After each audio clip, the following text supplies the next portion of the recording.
وآتى المال على حبه سبحان ربك رب العزة عما يصفون وسلام على المرسلين والحمد لله رب العالمين اللهم صل على سيدنا محمد وعلى آل سيدنا محمد وبارك وسلم۔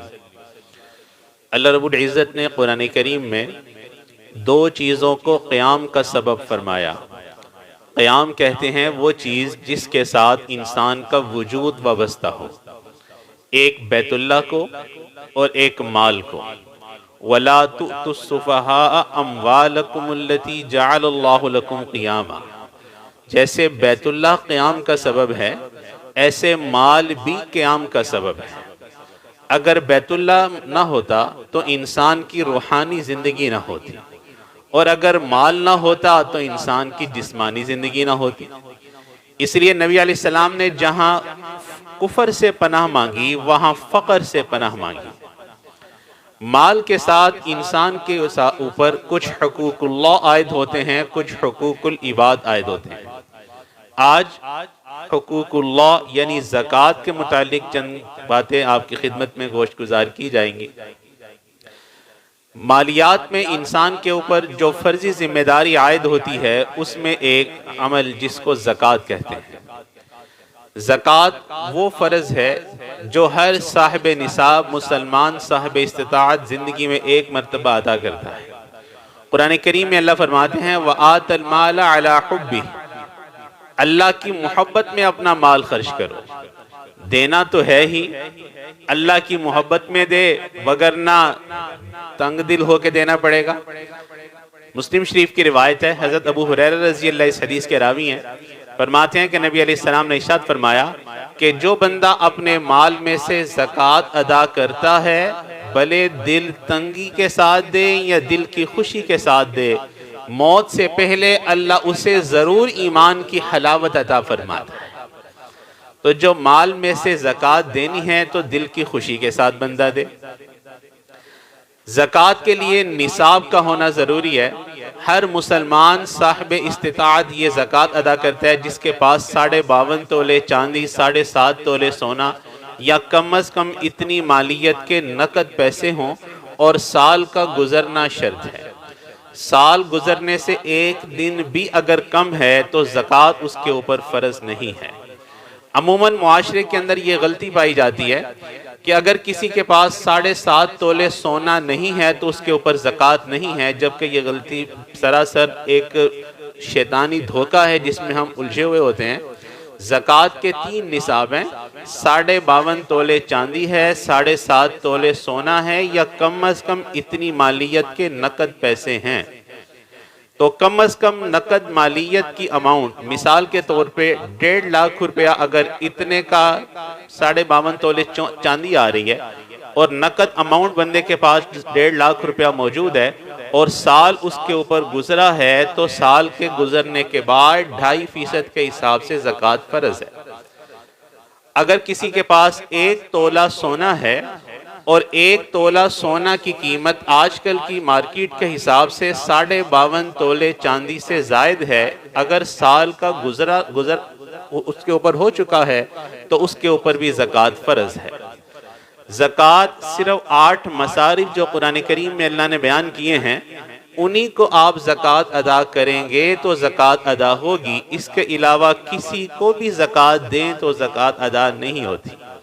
یہ بات میں تاکیداً اس لیے کہہ رہا ہوں کہ معاشرے میں ایسے کثیر تعداد میں لوگ موجود ہیں، مجھے کہنا پڑ رہا ہے اہل تشیع حضرات، کہ جو رفائی ادارے چلا رہے ہیں حالانکہ وہ خود زکوٰۃ کی فرضیت کے قائل نہیں ہیں اور وہ سنی حضرات سے زکوٰۃ وصول کرتے ہیں۔ تو بھائی جو خود زکوٰۃ کی فرضیت کا قائل نہیں ہے وہ ہم سے زکوٰۃ لے کے کہاں پہ مصرف کے اوپر خرچ کرے گا؟ تو اگر ہمیں پتہ ہے کہ یہ بندہ عقیدتاً درست نہیں ہے تو ہماری زکوٰۃ ادا نہیں ہوتی۔ زکوٰۃ کس کو دی جاتی ہے؟ انما الصدقات للفقراء والمساکین والعاملین علیہا والمؤلفۃ قلوبہم وفی الرقاب والغارمین وفی سبیل اللہ وابن السبیل۔ قرآن کریم کی آیت ہے۔ فقیر کو اور مسکین کو، ان دونوں کی ڈیفینیشن الگ الگ ہے۔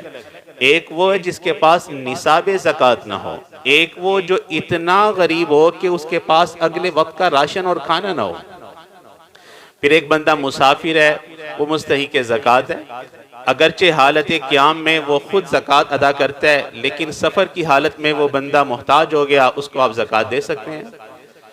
پھر محکمہ زکوٰۃ میں کام کرنے والے جو ملازمین ہیں، اللہ کی راہ میں انسان مستحقین کو زکوٰۃ ادا کر سکتا ہے۔ مسجد میں زکوٰۃ کے پیسے نہیں دیے جاتے، زکوٰۃ میل کچیل ہے، مسجد پاک جگہ ہے، بادشاہ کا گھر ہے، بادشاہوں کو میل کچیل نہیں لگتی۔ زکوٰۃ کے حوالے سے چند مسائل اور بھی سمجھ لیجئے، بڑے اہم ہیں، انشاءاللہ کام آئیں گے۔ زکوٰۃ اصل اور فرع میں نہیں دی جاتی۔ اصل سے مراد ہے اوپر کی لڑی، فرع سے مراد ہے نیچے کی لڑی، یعنی پوتا اپنے دادا کو زکوٰۃ نہیں دے سکتا، بیٹا اپنے باپ کو زکوٰۃ نہیں دے سکتا، ایسے ہی نیچے کی لڑی میں زکوٰۃ نہیں دی جا سکتی، باپ اپنے بیٹے کو نہیں دے سکتا، دادا اپنے پوتے کو نہیں دے سکتا، زوجین ایک دوسرے کو زکوٰۃ نہیں دے سکتے، بہن بھائی ایک دوسرے کو زکوٰۃ دے سکتے ہیں، اور اس پہ ڈبل اجر ہے۔ نبی علیہ السلام نے ارشاد فرمایا، ایک تو زکوٰۃ کی ادائیگی کا اجر ہے اور دوسرا صلہ رحمی کا اجر ہے۔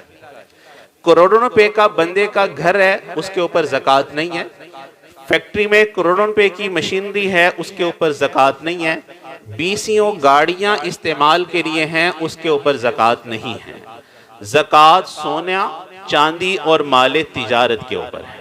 اگر کسی بندے نے پلاٹ خرید کے رکھا ہوا ہے ذاتی رہائش کے لیے تو اس پلاٹ کے اوپر زکوٰۃ نہیں ہے، اگر انویسٹمنٹ کی ہوئی ہے تو پھر زکوٰۃ ہوگی۔ زکوٰۃ کی ویلیو جب نکالتے ہیں تو کرنٹ قیمت نکالی جاتی ہے، کرنٹ ویلیو جو ہے اس کو 2.5% کے مطابق زکوٰۃ دی جاتی ہے۔ مزید آپ کے ذہن میں زکوٰۃ کے متعلق کوئی سوالات ہو تو آپ ضرور پوچھئے گا۔ اور زکوٰۃ ادا نہ کرنے کے بارے میں وعید کیا ہے؟ قرآن عظیم الشان اللہ فرماتے ہیں، وَالَّذِينَ يَكْنِزُونَ الذَّهَبَ وَالْفِضَّةَ وَلَا يُنْفِقُونَهَا فِي سَبِيلِ اللَّهِ فَبَشِّرْهُمْ بِعَذَابٍ أَلِيمٍ، کہ جو سونا چاندی جمع کرتے ہیں اللہ کے نام خرچ نہیں کرتے، ان کو دردناک عذاب کی بشارت دے دیجئے۔ پھر اللہ نے فرمایا فَتُقْوَى بِهَا جِبَاهُهُمْ وَجُنُوبُهُمْ وَظُهُورُهُمْ هَذَا مَا كَنَزْتُمْ لِأَنفُسِكُمْ، یہ سونا چاندی پگھلا کے پیشانیوں کو، پشتوں کو، پہلوؤں کو داغا جائے گا، کہا جائے گا یہ ہے نا وہ مال جو تم جمع کرتے تھے، اب اس کا مزہ بھی چکھو۔ تو زکوٰۃ وہ مالی عبادت ہے جس سے پورا مال معاشرے میں سرکولیٹ ہوتا ہے، امیر امیر تر نہیں ہوتا، غریب غریب تر نہیں ہوتا۔ اللہ مجھے اور آپ کو اس فریضے کی ادائیگی کی توفیق نصیب کرے۔ راشن اگر لینے والا مستحق ہے، لیکن اگر بندے نے راشن دیا اور لینے والا مستحق نہیں ہے تو دینے والے کو اجر مل گیا، لینے والا خود گناہگار ہے۔ ایسے ہی ہم زندگی میں مورل سپورٹ کرتے ہیں، مالی معاونت کرتے ہیں، سر راہ کوئی فقیر ہے، اب مجھے نہیں پتا کہ وہ بندہ مستحق ہے یا نہیں۔ اب ہم ایسے بھی لوگوں کو جانتے ہیں بعض دفعہ کہ وہ لاکھوں روپے کے دہاڑی لگا لیتے ہیں مانگ کے، لیکن اگر بندے کو پتہ نہیں ہے کہ وہ مانگ رہے اور اس بندے نے اس کو دے دیا اور جس نیت سے دیا دینے والے کو اجر مل گیا، اب وہ لینے والے کے اوپر وبال ہے اور اس کا اور اللہ کا معاملہ ہے۔ وآخر دعوانا سبحان ربی العظیم۔